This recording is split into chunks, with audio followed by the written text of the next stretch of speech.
Salut, j'espère que vous allez très bien, ravi de vous retrouver pour cette nouvelle vidéo consacrée à l'actualité du MotoGP. Au programme, on a donc trois sujets, des récentes déclarations de Marc Marquez, ensuite on va parler des déclarations d'Aleix Espargaro qui revient un petit peu sur ce gros souci de l'Aprilia, et on va donc terminer avec un gros sujet concentré sur le moteur V4 de Yamaha. J'espère que ça va vous plaire, n'hésitez pas bien sûr à lâcher le petit like si ça vous plaît. Allez, on est directement parti. Enfin bref, on commence donc avec ce premier sujet, comme j'ai pu déjà vous le dire, consacré à Marc Marquez.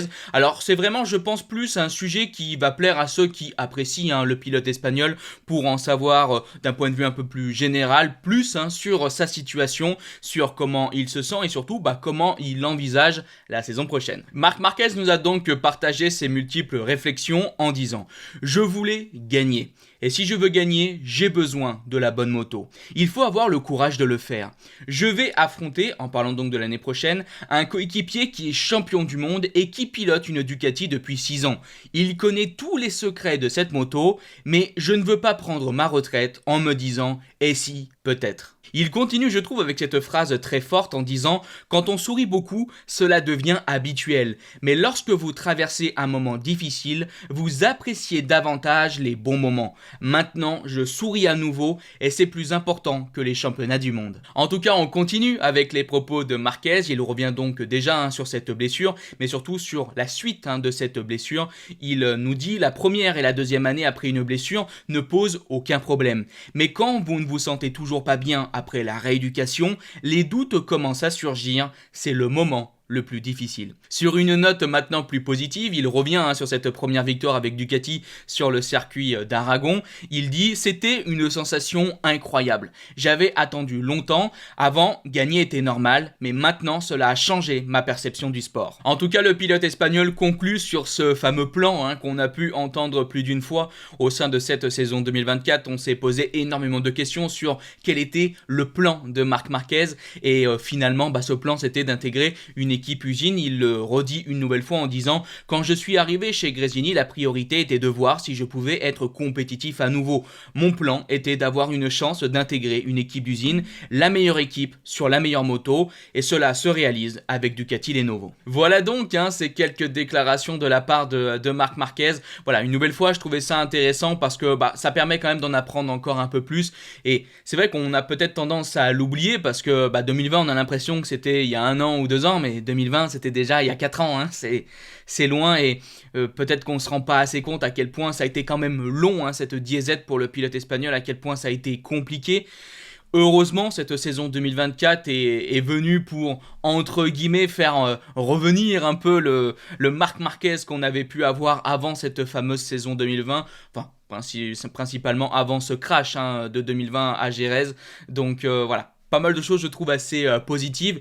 Je vais pas m'étaler sur le sujet parce que je pense qu'on a déjà beaucoup parlé du pilote espagnol. Maintenant, moi j'ai extrêmement hâte de voir ce qui va se passer évidemment en 2025. Je pense comme beaucoup, ça peut aller dans plusieurs sens. Est-ce qu'on va avoir un Marc Marquez dominateur? Est-ce qu'on va avoir un Marc Marquez mieux mais pas non plus au-dessus du lot?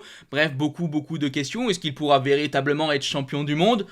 Il y a des chances, évidemment, mais en 2020, après la saison 2019, je pense que beaucoup voyaient aussi Marc Marquez comme étant un pilote qui allait sûrement être le champion du monde. Et puis finalement, il s'est passé ce qui s'est passé. Donc voilà, c'est un sport mécanique. Il y a aussi évidemment les dangers qui sont liés à ce sport. Beaucoup de choses peuvent se passer, même si évidemment, je ne souhaite absolument pas qu'il y ait un crash ou un problème pour Marquez. Mais voilà, quand on est dans un sport tel qu'est le MotoGP, beaucoup de choses peuvent se passer, et donc évidemment, je pense qu'il est assez logique de dire qu'il y a quand même beaucoup d'interrogations sur ce qui va se passer en 2025, et personnellement, j'ai très hâte de voir ce qu'on aura. Allez, on continue avec ce deuxième sujet qui concerne les déclarations d'Aleix Espargaro sur son Aprilia. Alors rappelez-vous, parce qu'on en a déjà parlé sur la chaîne YouTube, l'un des principaux problèmes de cette moto, c'est la surchauffe de cette machine qui met souvent les pilotes sur cette moto dans un inconfort vraiment très inconfortable, si on peut dire ça comme ça. On en a déjà beaucoup parlé la saison 2023, on espérait qu'on ait un axe justement d'amélioration au cours de cette saison 2024. Malheureusement, on a l'impression que finalement ce gros souci est toujours là et justement on attendait la tournée outre-mer pour voir comment ça allait se passer.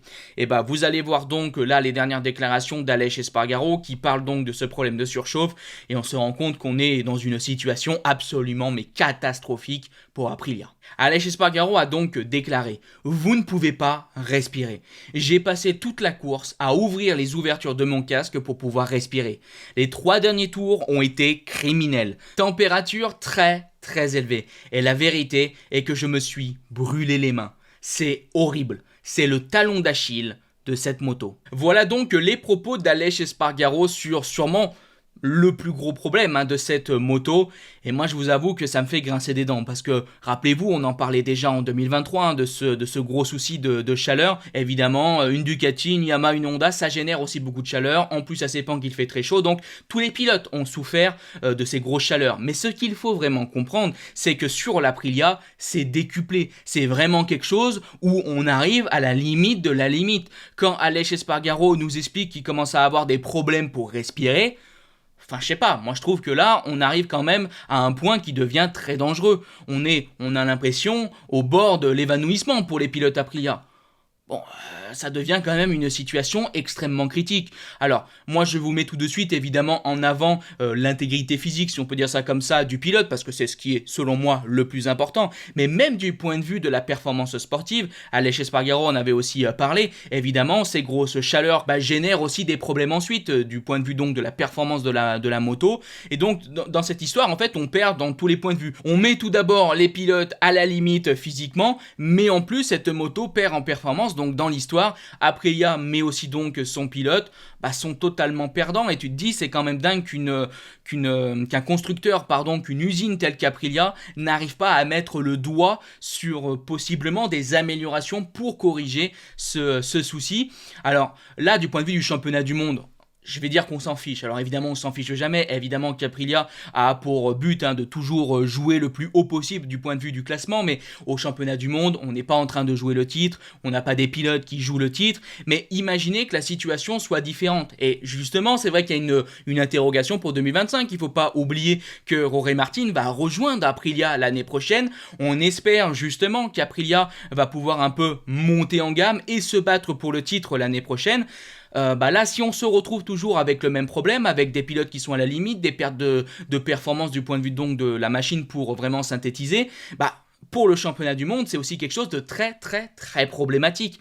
Donc, bon, dans l'ensemble, de tous les points de vue, je trouve que ce souci est un souci majeur. Et bon, Aleix Espargaro l'a très bien dit, c'est le talon d'Achille de cette moto. On ne peut qu'espérer que ça soit réglé le plus tôt possible. Et donc aussi évidemment pour la saison 2025. Allez, en tout cas maintenant, pour terminer cette vidéo, on arrive au 3e sujet et on va parler de ce fameux moteur V4 au sein de cette Yamaha. Je pense que pour beaucoup, ce moteur V4 est extrêmement attendu et justement, normalement, d'après les dernières informations qu'on avait eues, ce moteur V4 devait être testé à la mi-saison de l'année prochaine. Et d'après quelques informations qu'on a eues, il y a une possibilité, et on souligne possibilité, il y a une possibilité de voir ce moteur V4 finalement beaucoup plus tôt que ce qu'on nous avait annoncé. On a appris d'après quelques rumeurs que ce moteur V4 pourrait peut-être être testé dès décembre par les pilotes test de chez Yamaha, Andrea Dovizioso et s'il va bien physiquement, Cal Crutchlow. Max Bartolini, justement, le directeur technique de Yamaha, en a parlé en disant « Décembre semble être un mois optimiste. Ce serait merveilleux, mais pour le moment, nous ne pouvons rien dire avec certitude. » Donc vous l'avez compris, c'est déjà la première information de ce sujet. Il y a possiblement des chances de voir ce moteur V4 en piste plus rapidement que prévu. Mais bon, je pense que vous l'avez aussi compris. Pour l'instant, c'est vraiment qu'une supposition, qu'un espoir. Il faudra voir si ça se confirme ou non. Mais moi, je vous avoue, plus vite on voit ce moteur, mieux c'est, parce que j'ai extrêmement hâte. Mais maintenant, on va donc passer véritablement au cœur de ce sujet. On a pu avoir donc de nombreuses informations ces derniers temps, de la part donc de Max Bartolini, je rappelle, le directeur technique de Yamaha, mais aussi grâce à l'article de Matt Oxley, qui est un journaliste très reconnu dans le milieu. On a pu avoir donc de nombreuses informations d'informations sur le gain que pourrait donc avoir Yamaha avec cette nouvelle moto, avec ce V4, et j'avais envie donc de vous en parler parce que je trouve quand même tout ça très intéressant. Et c'est vrai qu'on se pose beaucoup d'interrogations, beaucoup de personnes disent oui, il y a de grandes chances que cette Yamaha avec un moteur V4 soit une meilleure moto, mais fondamentalement, pourquoi? Qu'est-ce qui fait vraiment que cette moto peut être meilleure? Alors on pense dans un premier temps évidemment à la puissance moteur. On sait qu'un V4 normalement permet d'avoir plus de puissance moteur, permet aussi d'aller donc plus vite en ligne droite, et c'est vrai, mais vous allez voir qu'avoir donc un moteur V4 et donc avoir une architecture, une toute nouvelle architecture autour de ce moteur permet aussi d'autres gains, et c'est donc le cœur de ce sujet. Je vais donc essayer de vous montrer les diverses raisons qui pourraient expliquer un passage donc au V4 chez Yamaha. Et pour premier point, et Matt Oxley en a donc parlé dans son article, pour moi c'est déjà la bataille en course, les dépassements. Alors comme on a pu déjà le dire, et c'est l'une des premières idées qui vient quand on parle d'un V4, déjà en ligne droite, c'est vrai que normalement, avoir un V4 devrait permettre aux pilotes Yamaha d'avoir plus de chances de dépasser. Alors attention, c'est véritablement schématisé parce qu'il y a beaucoup de choses qui rentrent dans l'équation. Un 4 cylindres en ligne peut aussi être très puissant, ça dépend de la sortie de courbe. Bref, il y a beaucoup de choses qui rentrent justement en jeu, mais dans l'ensemble, on peut quand même dire qu'un V4 très souvent en ligne droite a plus de puissance, et donc automatiquement, c'est vrai que pour Fabio et par exemple donc Alex Rins, avec ce fameux 4 cylindres en ligne, il est des fois difficile parce que en ligne droite, on a moins de puissance que les pilotes qui ont un V4. Et il ne faut pas oublier qu'aujourd'hui, au sein de cette catégorie, tous les constructeurs ont des V4 à part Yamaha, donc tu te retrouves un peu seul au monde. Donc déjà en ligne droite, avec un V4 sur cette Yamaha, si tout fonctionne bien dans le meilleur des mondes, on peut déjà dire que peut-être que les pilotes Yamaha auront un peu plus de chances de dépasser. Mais il y a aussi un autre point que je trouve intéressant par rapport à ces dépassements, c'est qu'il ne faut pas oublier que les trajectoires en courbe sont justement différentes quand on a un V4 et quand on a un 4 cylindres en ligne. Si on prend un tour du point de vue du time attack, normalement un 4 cylindres en ligne, on va peut-être perdre un petit peu en ligne droite. Bon, je me répète, c'est schématisé, mais normalement on perd un petit peu en ligne droite face au V4, mais par contre on arrive à se rattraper un peu en courbe. On va avoir une trajectoire qu'on dit un peu en U, on va arrondir un peu la trajectoire pour garder de la vitesse de passage en courbe, et justement on est censé techniquement gagner un petit peu en courbe par rapport à ce que l'on perd en ligne droite. Ça c'est très bien quand on fait du time attack, quand justement on est seul en piste et qu'il n'y a donc pas des pilotes pour te gêner. Sauf que quand on est en course et qu'on se bataille en paquet avec des pilotes devant, des pilotes derrière, et là il y a un problème, c'est que les trajectoires avec une moto qui a un moteur V4 et une moto qui a un moteur 4 cylindres en ligne ne sont pas les mêmes. Avec un V4, on dit souvent qu'on a donc en courbe une trajectoire en V, contre donc, comme j'ai pu déjà vous le dire, une trajectoire en U pour les motos avec un 4 cylindres en ligne. Donc, c'est pareil du point de vue donc des virages. Quand on est en course, on se retrouve un petit peu gêné par la trajectoire des autres pilotes. Et donc ça peut faire perdre encore un peu plus de temps. Ça peut aussi amener à avoir plus de difficultés pour dépasser. Sauf que du coup, si tu as du mal à dépasser en ligne droite parce que tu as moins de puissance, mais qu'en plus tu perds l'un de tes principaux avantages en courbe et que tu as aussi du mal à dépasser parce que les autres pilotes ont une autre trajectoire que toi, tu te retrouves dans une situation où tu as beaucoup de mal pour dépasser, et c'est justement quelque chose que souligne très souvent Fabio Quartararo. Alors maintenant, je tiens aussi à rappeler que tout ça c'est évidemment schématisé pour que vous compreniez bien, il y a plein d'autres problèmes qui rentrent en jeu dans cette histoire, mais on peut quand même imaginer que justement avec un V4, Yamaha serait donc un peu moins seul au monde, on devrait donc peut-être gagner aussi du point de vue de la bataille pour justement dépasser les autres pilotes, un point je trouve aussi quand même assez fondamental. En tout cas, pour continuer avec une autre raison qui pourrait expliquer ce passage à ce moteur V4, c'est tout simplement l'aérodynamique. Et oui, il faut pas oublier que les moteurs à 4 cylindres en ligne sont plus larges que les V4,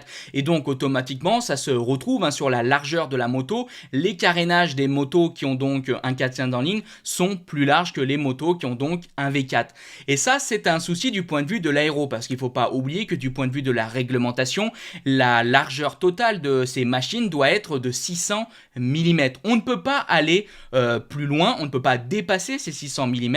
Ça veut donc dire que techniquement, quand tu as donc une moto avec un V4, tu as une moto plus fine et tu peux plus jouer justement avec l'aéro vu que tu as plus de place. Tu peux plus jouer sur les formes, tu peux peut-être rajouter plus d'aéro, faire des choses plus grandes.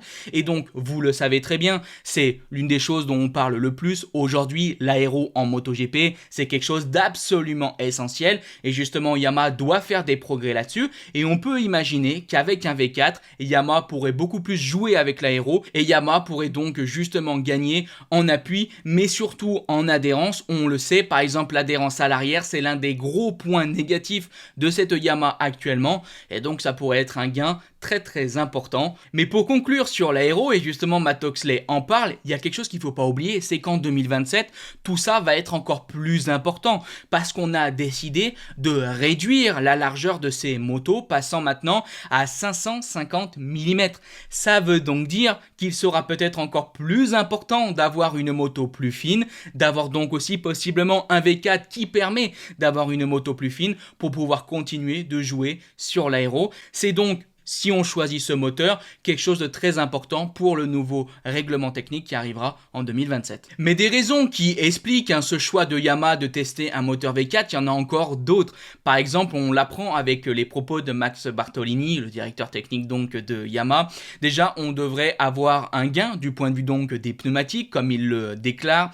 Avec le V4, tout le monde pense au moteur lui-même, mais je pense que le plus grand avantage réside dans la disposition de la moto plus que dans le moteur. C'est toujours une question de faire travailler les pneus. Et pour terminer avec un tout dernier point, on pourrait parler du poids. On a appris grâce aux propos de Max Bartolini que généralement un V4 est un petit peu plus léger qu'un 4 cylindres en ligne et ça pourrait donc permettre d'avoir une meilleure répartition du poids sur la Yamaha avec cette architecture V4. Voilà donc quelques raisons qui pourraient expliquer le choix de Yamaha de tester un moteur V4. Voilà aussi quelques raisons qui pourraient permettre à l'avenir à Yamaha d'être encore un peu mieux. Maintenant, n'oubliez jamais que pour l'instant, rien n'est définitif et que rien n'est fait. Justement, Max Bartolini sur le sujet a déclaré « Ce n'est pas comme si le choix d'un V4 allait nous permettre d'être facilement compétitifs.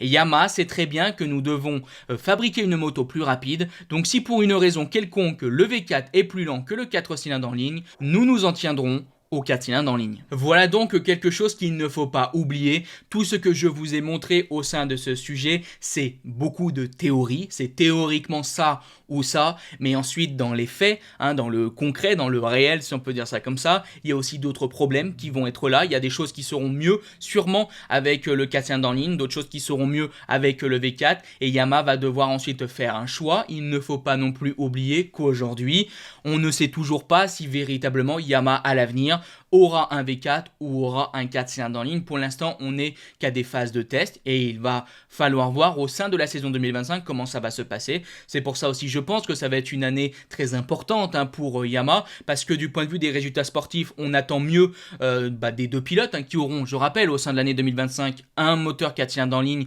au cours de la saison. Mais c'est vrai qu'au cours de cette saison 2025, on attend aussi beaucoup les premiers tests, l'évolution de ce V4 pour savoir si oui ou non Yamaha réussit son pari et si ce V4 permet concrètement d'avoir un gain de performance, mais pour tout ça il va falloir encore attendre un peu. Voilà, en tout cas pour moi on en a donc terminé avec cette vidéo. J'espère que dans l'ensemble elle vous a plu et si elle vous a plu n'hésitez pas à la liker, partager, commenter. On se donne donc rendez-vous dans quelques jours. Je vous dis bye bye les potes, ciao.